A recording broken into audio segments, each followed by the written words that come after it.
Hi.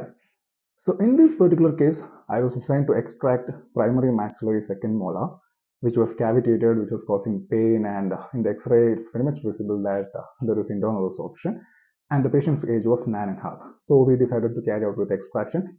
And while I was doing so, while I was luxating and removing the primary maxillary second molar, the primary maxillary first molar, that is D, which is next to it, started moving. Why does it happen? Because apparently you can see from the X-ray that D is on the verge of exfoliation. In other words, the permanent maxillary first premolar is on the verge of eruption.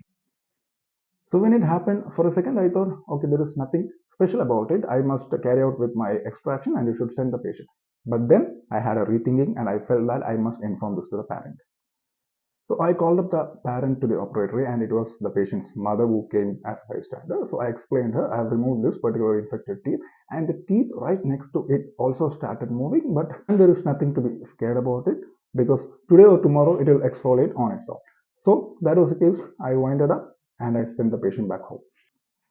But the very next day, we had a call from the father of the child stating that we have done a malpractice and how come when we came for an extraction of one particular tooth, how come the other tooth started moving? But we kept calm. We explained it. We showed the X-ray. We explained him also that it was priorly informed to the mother and there is nothing to worry about it. Today or tomorrow, that particular tooth will exfoliate.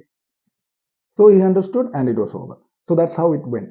So what does that mean? What you can understand from this? Even if it is the slightest thing which you feel that you should ignore, you can ignore, but no. In clinical practice, you should always inform the parent, even if something wrong happens from your side also. You should inform your parent or your patient if the patient is an adult. So in clinical practice, communication with the patient or with the parent if it is a pediatric patient is very much necessary. And in an unforeseen circumstances, if you happen to do an iatrogenic error to the patient, inform them first. If you try to hide it, you will be at trouble.